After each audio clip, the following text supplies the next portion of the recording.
जैसा कि आप सभी जानते हैं, इस समय हमारे चैनल पर सन 1900 ईस्वी से लेकर 2000 ईस्वी तक के सभी लेखकों का पूर्ण रूप से जीवन परिचय बताया जा रहा है, जिसमें उनके जीवन से जुड़ी सभी महत्वपूर्ण घटनाओं को बताया जा रहा है कि किस तरह से उन्होंने अपने देश के लिए, अपने देश के लोगों के लिए अपना योगदान दिया, अपने जीवन के बहुमूल्य समय को अपने देश के लोगों के लिए न्यौछावर कर दिया और अपनी लेखन कला के माध्यम से किस तरह से उन्होंने लोगों को जागरूक किया है।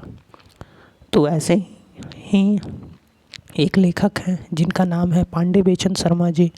तो आज हम लोग जानेंगे पांडे बेचन शर्मा जी के बारे में और इनके जीवन से जुड़ी सभी महत्वपूर्ण घटनाओं के बारे में कि किस तरह से इन्होंने अपने देश के लिए अनेकों कार्य किए हैं अपने जीवन काल में और अनेकों उपलब्धियां भी हासिल किए हैं। तो आइए चलते हैं आगे और जानते हैं इनके जीवन के बारे में। पांडे बेचन शर्मा। पांडे बेचन शर्मा जिन्हें उनके कलम नाम उग्र, चरम या भयंकर हिंदी उग्र से बेहतर जाना जाता है। इनका जन्म चुनार उत्तर पश्चिमी प्रांत में हुआ था। सन 1900 ईस्वी में इनका मृत्यु दिल्ली 1967 ईस्वी में हुआ था। एक भारतीय लेखक थे जो अपने उत्तेजक आमतौर पर व्यंग्यात्मक पत्रकारिता, कथा और आत्मकथा के लिए जाने जाते थे। पांडे बेचन शर्मा जिन उग्र, इनका जन्म 19 दिसंबर 1900 शुक्ल पक्ष अष्टमी पौष 1957 में हुआ था, जो कि चुनार में आता है। उस समय भारत में ब्रिटिश शासनकाल था। इनकी मृत्यु अगर देखा जाए तो 23 मार्च 1967 में हुआ था। उस समय ये इनकी उम्र मात्र 66 वर्ष थी और उस समय ये भारत के दिल्ली राज्य में थे। इनका मुख्य रूप से पेशा लेखन कला का ही था। ये एक लेखक थे। ये ज़्यादातर हिंदी भाषा का उपयोग किया करते थे। इनकी शैली में उपन्यास, लघु कथा,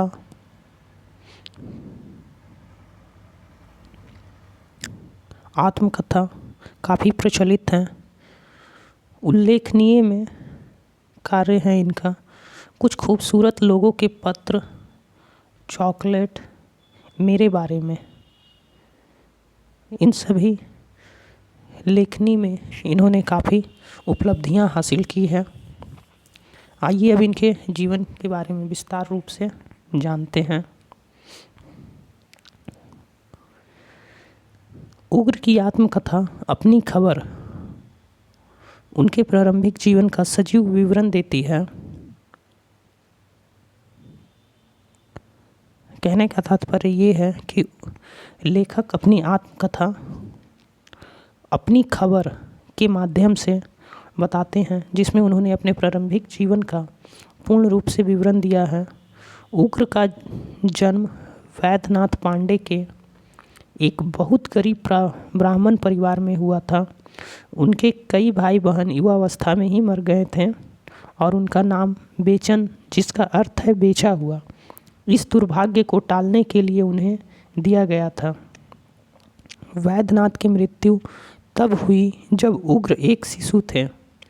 परिवार को उग्र के दो बड़े भाइयों में से एक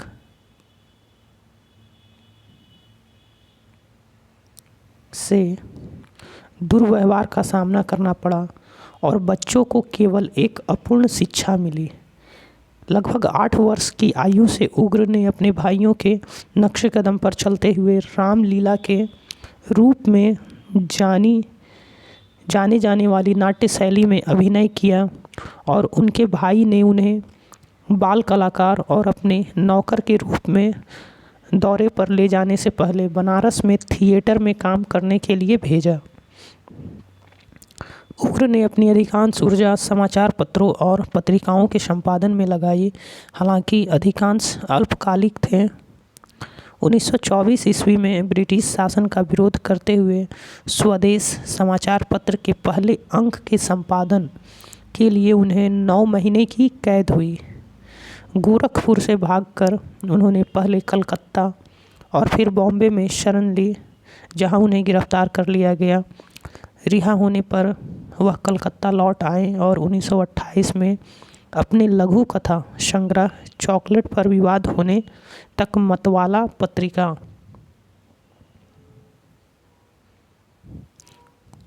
का संपादन किया, जिसके कारण उन्हें मूक फिल्मों पर काम करने के लिए बॉम्बे जाना पड़ा। बाद में लेनदारों द्वारा सताए जाने के बाद वह इंदौर चले गए, जहां उन्होंने वीणा और स्वराज्य का संपादन किया। वहां परेशानी में पड़ने के बाद वह उज्जैन चले गए, जहां उन्होंने विक्रम का संपादन किया। अंत में वह दिल्ली में बस गए, जहां 1967 ईस्वी में उनकी मृत्यु हो गई। उन्होंने कभी शादी नहीं की। उनके जीवन की कुछ विषय वस्तु और शैली के बारे में जानेंगे।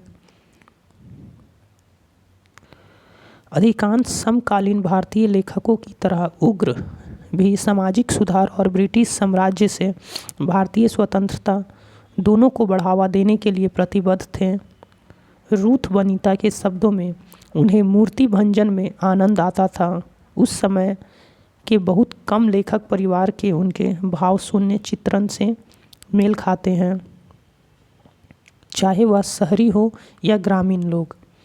हिंसा, उपेक्षा, घृणा, यौन दुराचार और उत्पीड़न के केंद्र के रूप में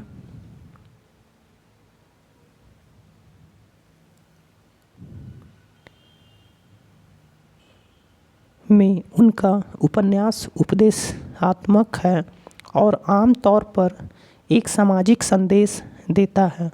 उनके लेखन में राष्ट्रवाद, उत्पीड़ित महिलाओं और निचली जातियों के मुद्दों की वकालत की गई है और उच्च पदों पर भ्रष्टाचार, शराब, जुआ, व्यभिचार, वेश्यावृत्ति और सांप्रदायिकता की आलोचना की गई है।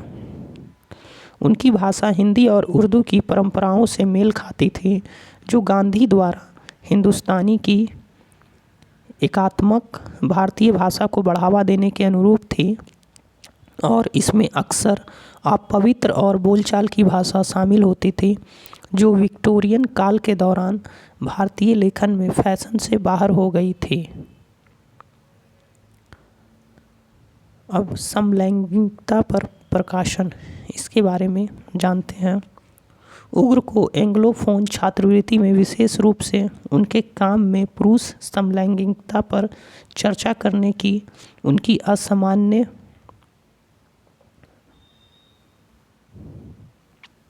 इच्छा के लिए जाना जाता है। यह ब्रिटिश शासन के तहत भारत में समलैंगिकता के अस्तित्व को कम करने की प्रवृत्ति के विपरीत था। ऐसा करने वाला उनका पहला टुकड़ा चॉकलेट, जो 21 मई 1924 को पत्रिका मतवाला नशे में प्रकाशित हुआ था। कहानी बाबू दिनकर प्रसाद एक उच्च वर्ग के हिंदू व्यक्ति और 13 या 14 साल के एक खूबसूरत लड़के के बीच अवैध यौन संबंध का वर्णन करती है। बाबू दिनकर प्रसाद को एक शिकारी चरित्र के रूप में प्रस्तुत किया गया है, जो खुद को युवा किशोर लड़कों पर मजबूर करता है और अपनी समलैंगिकता के साथ उन्हें भ्रष्ट करता है। कहानी का शीर्षक हमारे देश के उन मासूम, कोमल और खूबसूरत लड़कों के लिए एक नाम है, जिन्हें समाज के राक्षस अपनी इच्छाओं को बुझाने के लिए विनाश के मुंह में धकेल देते हैं। चॉकलेट सनसनी बन गई थी। प्रकाशन के बाद इसे ध्रुवीकृत प्रतिक्रियाएं मिली। अपने द्वारा भड़काए गए विवाद से उत्साहित होकर उग्र ने अगले कुछ महीनों में उसी विषय पर 4 और कहानियां प्रकाशित की और अक्टूबर 1927 में उन्हें 3 और कहानियों और अन्य प्रारंभिक सामग्रियों के साथ चॉकलेट नामक एक संग्रह के रूप में एकत्र किया। उग्र ने दावा किया कि समलैंगिकतावाद के उनके चित्रण का उद्देश्य भारतीय समलैंगिकता को उजागर करना और इस प्रकार उसे मिटाना था। एम.के. गांधी सहित कुछ पाठकों ने निष्कर्ष निकाला कि चॉकलेट वास्तव में स्वीकार्य था क्योंकि यह समलैंगिकता के खतरों के प्रति चेतावनी देता था। हालांकि कई पाठक इस बात से नाराज थे कि उग्र ने समलैंगिकता पर चर्चा की थी। उनका मानना था कि ऐसा करके वे इसे बढ़ावा दे रहे हैं। साथ ही राष्ट्रवादी पंडित बनारसी दास चतुर्वेदी ने उग्र के काम के घासलेटी साहित्य करार दिया। आलोचकों के साथ साथ कुछ समलैंगिक पुरुष भी थे जो अपने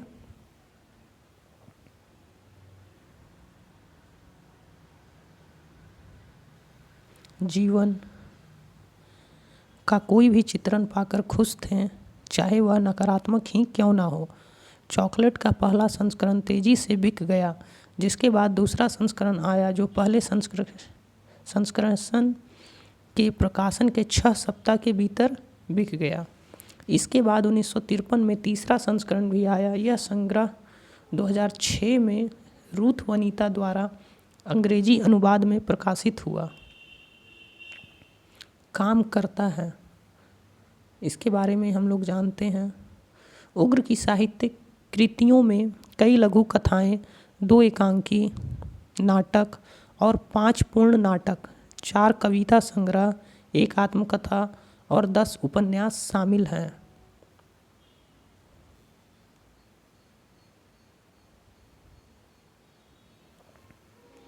इनके उपन्यास में अगर हम लोग देखें तो चंद हसीनों के खतूत,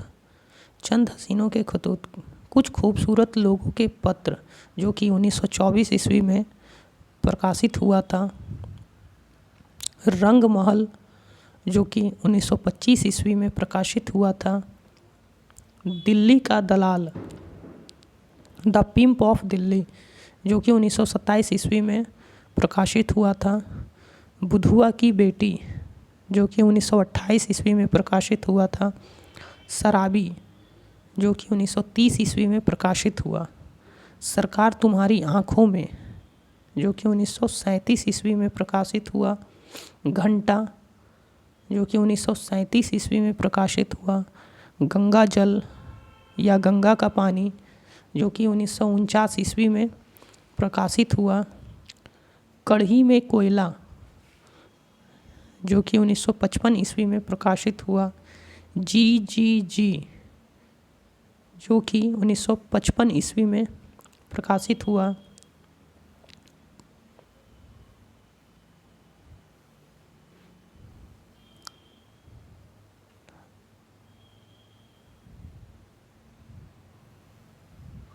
फागुन के दिन 4 जो कि 1960 ईस्वी में प्रकाशित हुआ, जुहू 1963 ईस्वी में प्रकाशित किया गया, गंगा माता 1972 ईस्वी में प्रकाशित किया गया, सब्ज बाग 1979 ईस्वी में प्रकाशित किया गया।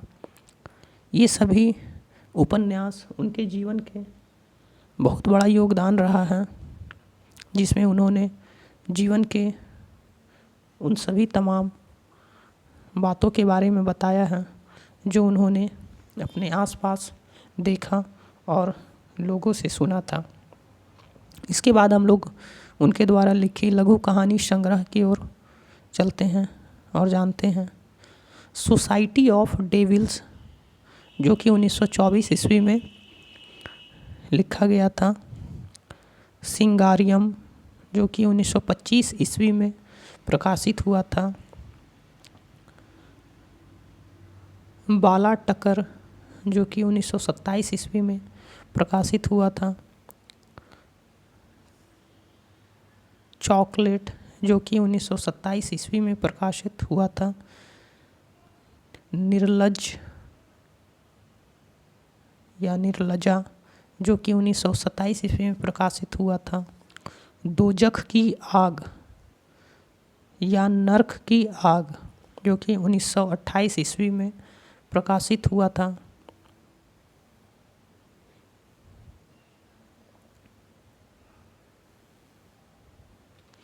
क्रांतिकारी कहानियाँ, जो कि 1939 ईस्वी में प्रकाशित हुआ था।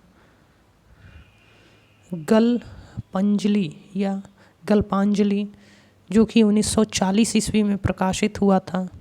रेशमी, जो कि 1942 ईस्वी में प्रकाशित हुआ था। पंजाब की रानी, जो कि 1943 ईस्वी में प्रकाशित हुआ था।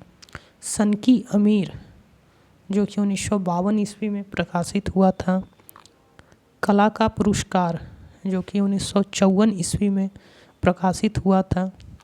जब सारा आलम सोता है या जब पूरी दुनिया सोती है के नाम से 1955 ईस्वी में प्रकाशित हुआ था। इन सभी लघु कथाओं में उन्होंने बहुत सारी बातें बताई है और अपने लघु कथा के माध्यम से लोगों को जागरूक भी किया है। इसके बाद हम लोग उनके द्वारा लिखे नाटक और व्यंग के बारे में जानते हैं। महात्मा ईसा, महान आत्मा यीशु, जो कि 1922 ईस्वी में प्रकाशित किया गया था। लाल क्रांति के पंजे में या लाल क्रांति के हाथों में, जो कि 1924 ईस्वी में प्रकाशित किया गया था। कार बेकारी या चार दुर्भाग्यशाली, जो कि 1927 ईस्वी में प्रकाशित किया गया था। उज्बक, जो कि 1928 ईस्वी में प्रकाशित किया गया था। कंबन या चुंबन, जो कि 1937 ईस्वी में प्रकाशित किया गया था। डिक्टेटर या तानाशाह, जो कि 1937 ईस्वी में प्रकाशित किया गया था। गंगा का बेटा, जो कि 1940 ईस्वी में प्रकाशित किया गया था। आवारा या बांगाबोंड, जो कि 1942 ईस्वी में प्रकाशित किया गया था। अन्नदाता माधव महाराज महान, जो कि 1943 ईस्वी में प्रकाशित किया गया था। नई पीढ़ी, जो कि 1949 ईस्वी में प्रकाशित किया गया था।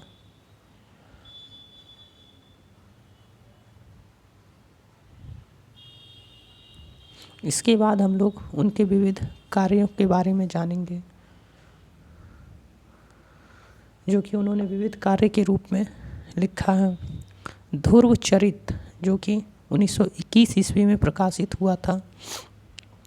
उग्र का हास्य, जो कि 1939 ईस्वी में प्रकाशित हुआ था। पारिजातों का बलिदान, जो कि 1942 ईस्वी में प्रकाशित हुआ था। व्यक्तिगत, जो कि 1954 ईस्वी में प्रकाशित हुआ था। कंचन घाट, जो कि 1955 ईस्वी में प्रकाशित हुआ था। अपनी खबर या मेरे बारे में आत्मकथा, जो कि 1960 ईस्वी में प्रकाशित किया गया था। फेल प्रोफाइल या फाइल आलेख पत्राचार, जो कि 1966 ईस्वी में प्रकाशित किया गया था। गालिब उग्रा, ये टिप्पणी है, जो कि 1966 ईस्वी में प्रकाशित किया गया था।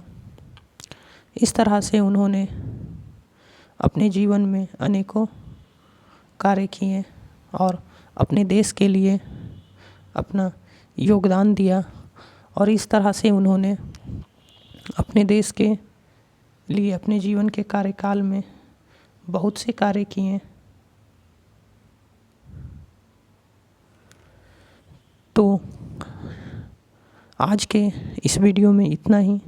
आज के वीडियो में हमने पांडे बेचन शर्मा लेखक के बारे में उनके जीवन से जुड़ी सभी महत्वपूर्ण बातों को पढ़ा और समझा। अगर